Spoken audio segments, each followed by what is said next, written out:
Sem essa de que estou sozinho. Somos muito mais que isso. Somos pinguins, somos golfinhos, homens, sereia e beija-flor. Leão, leoa e leão marinho.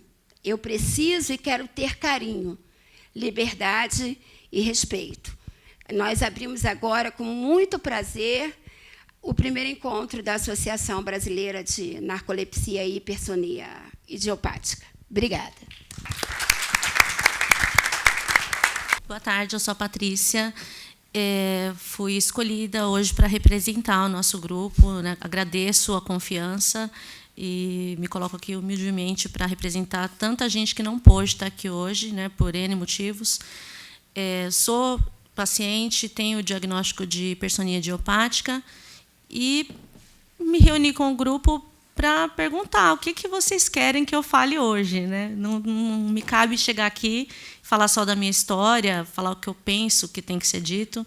Então, contei com a contribuição de todos os amigos, todas as pessoas que estão presentes aqui, sim, porque a nossa causa é a mesma. Nossas dificuldades são as mesmas, nossas vivências. Então, conversamos e vamos compartilhar um pouco do nosso dia a dia, da questão que é diferente da que vemos nos livros, né? Então, surgiram alguns tópicos aqui. Eu vou tentar fazer um link com o Hamilton, que também traz uma vivência, um estudo um pouquinho diferente. Um dos principais motivos que nos reúne aqui hoje é uma vitória já, conseguimos, né, ter voz e falar um pouco das nossas questões. E nós sempre falamos no grupo sobre as nossas dificuldades gerais, né? Uma das maiores dificuldades que nós temos é a de diagnóstico. Eu, por exemplo, demorei mais de 5 anos, eu tinha um mal-estar muito grande, eu tinha muito sono, muita fraqueza, muitas dores, e eu procurei inúmeros especialistas, clínicos gerais, psicólogo, psiquiatra, cardiologista, e ninguém conseguia me responder o que eu tinha. Encontrei um psiquiatra, uma pessoa que não tinha conhecimento específico em sono, mas que se dispôs a lutar comigo para ter alguma qualidade de vida, porque eu já estava quase incapacitada. Eu caía no sono tomando banho, eu caía no sono ao esperar um metrô, correndo alto risco de cair ali na linha, sem que houvesse tempo hábil do trem parar. Então, era uma coisa muito séria e que não tinha nenhuma resposta, né? Então, esse profissional ele tentou me ajudar, ele foi me indicando várias medicações, fiz muitos testes de medicação, mas não cheguei em nenhum resultado, né? E depois de muito tempo, eu tive até resultados que eram inconclusivos, então os médicos olhavam e não conseguiam me dizer nada. Até que depois de mais de 5 anos nessa busca, nessa angústia, consegui um resultado que me desse algum diagnóstico, consegui iniciar o tratamento no Instituto do Sono. Então, hoje eu faço uso da medicação e, como muitos, quase todos ou todos do nosso grupo, nós fazemos uso de medicação e nós tentamos descobrir todos os dias quais são os nossos limites, quais são as nossas capacidades, qual vai ser a forma da gente lidar com a medicação e com a vida. Porque quando nós encontramos um médico, parece que tudo vai se resolver. E então, os médicos indicam a dosagem da medicação e higiene do sono, que, para quem não sabe, é uma disciplina de horário para dormir, horário para acordar, você ter um lugar tranquilo, arejado, para conseguir, né, dormir, ter um estilo de vida equilibrado. Mas, quando a gente faz tudo isso e continua passando muito mal, e esse mal é incontrolável, a gente fica meio que perdido, né? Então, essa doença ela exige muito um exercício de autoconhecimento. O nosso grupo é muito importante por isso. Nós trocamos diariamente tudo o que nos passa, todas as vitórias, todas as quedas, e vamos aprendendo como o corpo de cada um funciona, cada um é de um jeito. Então, aquele cochilo programado de 20 minutos, que seria reparador para que a gente conseguisse ter uma qualidade de vida, muitos dias não funciona. Você deita com o intuito de, em 20 minutos, levantar bem, e você simplesmente não consegue levantar em 20 minutos, nem em 30, nem em 60, nem em 2 horas, nem em 3, nem em 5. E, às vezes, você aumenta a dose do remédio e tem dia que ele não funciona. Sabe-se Deus por quê. Nós estamos tentando descobrir os nossos porquês e nos ajudar nesses dias, né? E, com isso, além desse conflito pessoal, tem toda a questão social, familiar e profissional. O Hamilton vai falar um pouco dessa visão que ele tem quanto à nossa vida profissional. Bem, como mesmo eu sou Hamilton, sou ator formado em teatro e foi quando eu descobri a narcolepsia, foi tentando fazer uma prova, eu tentei ler a primeira questão em 1 hora e dormia em todas as tentativas. E é assim que os narcolépticos e as pessoas com hipersônia idiopática convivem no seu dia a dia. Fora os gastos que são grandes e essa dificuldade de inserir no mercado de trabalho e de se manter com os estudos acadêmicos. Né? Chega a ser uma coisa impossível, muitas vezes, mesmo medicado, conseguir concluir essas tarefas que parecem ser tão simples, mas que para nós depende de um esforço dobrado. É muito importante para nós o que está acontecendo hoje, no sentido de existência, de vocês olharem para o Brasil e saber que existem pessoas nessas condições e que não são contempladas pela nossa legislação. Né? Uma legislação omissa, em que nós não temos os nossos direitos, até porque nós passamos por várias dificuldades. Como é que você vai chegar no seu empregador e vai falar, olha, eu preciso fazer um cochilo programado? Nós dependemos da boa vontade. E se estivesse isso em lei, nós não estávamos dependendo da boa vontade. Seria uma inclusão, né, na lei de deficiência, porque é uma deficiência invisível, mas é uma deficiência. Né?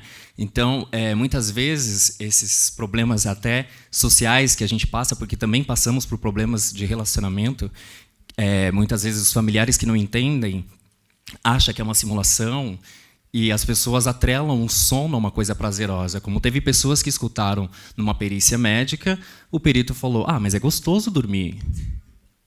Né? E em que condições que a gente consegue levar essa vida? Né?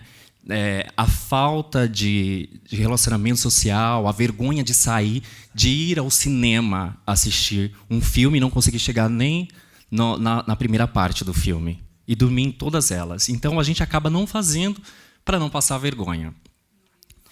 Não ir para a balada, isso. Você afeta toda a tua vida. E, às vezes, até o casamento, acaba o relacionamento, porque a pessoa não entende, acha que você pode ter um controle, que é uma questão de você descansar mais e estará tudo resolvido, e a gente sabe que não é bem isso. Porque aí o que acontece? Aí você tem os remédios, né, que te ajudam a levar um pouco a vida melhor, ajudam sim, mas não resolvem. Tem dias que parece que você não tomou o remédio e você vai ter aqueles ataques da mesma forma, sem controle nenhum, e isso vai te atrapalhar. Vai chegar uma hora que o seu empregador vai perceber, você não vai produzir e fora, né? E aí você será logo demitido. Isso acontece no grupo.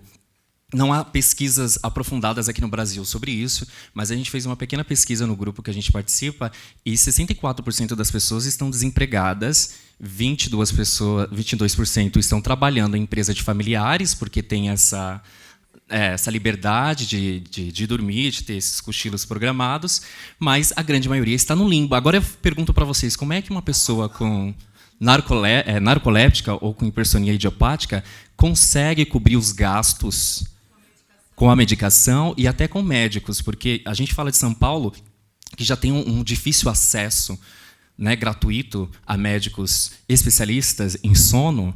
E agora eu pergunto para vocês, e essas cidades mais afastadas do Brasil, em que tem essas pessoas que estão nessas condições?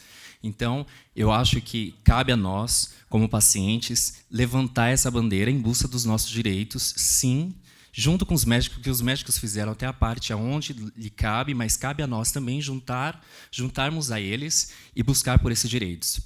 A nossa legislação é omissa e a gente pode buscar isso sim, porque já existe no mundo, por exemplo, no Reino Unido, já existe benefícios previstos para quem tem narcolepsia. Né? Fora o Canadá, que também tem alguns benefícios, e eles proíbem de dirigir. Aqui nós não somos proibidos de dirigir. Eu posso dirigir, né? Só que com qual consciência eu vou dirigir? Né? Isso fica à mercê da pessoa, e não tem uma legislação mais incisiva referente a isso. Então, eu gostaria de falar isso. A gente tem vários problemas, como uma memória comprometida, a falta de compreensão familiar. Isso contribui muito, ter os familiares do nosso lado e saber que aquilo não é simulação. Ajuda, né? Não lutar contra, falar, não, vai dormir mais, que você consegue ter uma vida mais produtiva. Você é preguiçoso, né? Quantas vezes a gente escutou isso, né? Nosso primeiro diagnóstico é preguiça aguda, né? E que acorda tarde, que não consegue produzir. E não é essa bem a verdade. Se a gente tivesse um direito e pudesse... A gente só quer lutar com a verdade. Chegar no empregador e falar na sua entrevista, falar, olha, eu tenho narcolepsia, mas eu posso fazer isso? Não, eu tenho que mentir. Porque se eu falar a verdade, eu não vou ser contratado. Essa é uma realidade. Como eu falei, problemas em manter-se no emprego, embaraços em transportes públicos. Isso é muito complicado.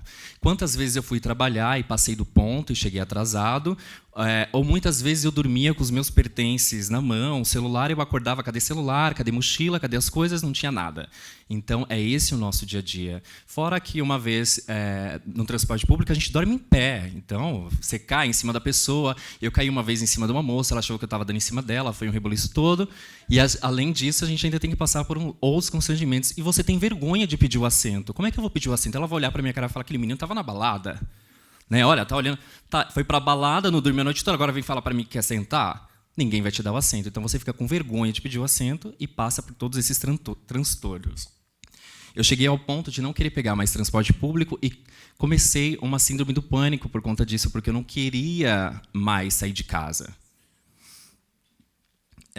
A violação do princípio da isonomia, agora eu estou falando de uma parte mais judicial, mais jurídica, porque na nossa Constituição ela prevê esse princípio e ela diz que os iguais têm que ser tratados de formas iguais e os desiguais de acordo com as suas desigualdades. E nós estamos numa desigualdade. Então, é isso que a gente precisa brigar em referência à legislação brasileira. Ela precisa olhar por nós. Não é a questão, eu não quero trabalhar. Não, eu quero trabalhar, mas eu quero jogar com a verdade, eu quero ter direito a um assento, sentar quando eu estiver passando mal. São coisas simples para a dignidade da pessoa humana. Privação da vida social, já falei, e a questão dos sonhos interrompidos, né? Porque nós temos vontade de formar uma família. Por exemplo, as mulheres, com a questão da gravidez, da maternidade. Como é que faz para essas mulheres, né, para ter esse projeto de ter um filho? A gente já sabe que na gravidez elas já sentem um sono a mais. Agora, imagine para uma narcoléptica, né, para uma pessoa acometida de hipersônia idiopática. Fora os cuidados com o bebê, né? Logo que nasce, que tem todo aquele cuidado, aí tem que amamentar, e tem que ficar em pé, e às vezes tem que ficar em pé e não consegue levar essa vida, e precisa de outras pessoas, mas precisa atrapalhar, precisa pagar os remédios, precisa ter acesso a um médico, que é difícil, graças a Deus, e graças que existe o Instituto do Sono, que nos acolhe. Isso já é um grande passo, mas isso em São Paulo. A gente não pode só olhar para São Paulo e Rio de Janeiro. Rio de Janeiro também já é bem... E aqui também? Isso é muito legal. Tem aqui o IPQ, que também acolhe as pessoas com narcolepsia. Isso é importante. Se não fosse a minha professora da universidade, até hoje eu não saberia o que eu tinha. E graças a ela, que teve esse estágio, falou, olha, eu vi que você não conseguiu fazer a prova, eu acho que você tem que buscar uma ajuda. E eu achava que era um cansaço excessivo. Mas a gente depende disso ainda. E o fato da gente falar sobre narcolepsia é importante para que as pessoas tenham acesso a isso. Por exemplo, a gente sabe o que é apneia, a gente sabe o que é insônia, porque isso já foi muito difundido. A gente precisa que a narcolepsia e que a hipersônia idiopática seja falada, seja discutida. Então é isso, pessoal. A gente veio só para contribuir com essa questão da... Vamos terminar com a parte sexual, verdade. Olha... Sim... Olha, essa parte sexual, principalmente para os homens, também é bem difícil, porque os remédios, dependendo do remédio que você toma, a sua libido vai quase a zero, né? Na mulher também. Então, como é que você faz? Aí você tem a privação da sua vida, né, sexual, da sua vida social. Você tem um trabalho devastado. Já existem estudos em Portugal que falam que as pessoas com narcolepsia têm subempregos, demoram para ter uma promoção na carreira. E como é que você vive em meio a tudo isso? Como é que você vai para o mercado de trabalho competindo com uma pessoa que não tem? Né?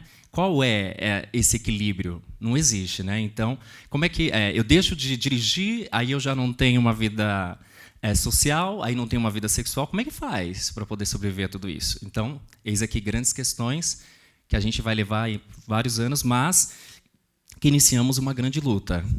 E os doutores que estão aqui para nos ajudar, e agradecemos muito, mas precisamos fazer força junto a eles para que tudo isso seja reconhecido. Então, terminamos por aqui. Obrigado.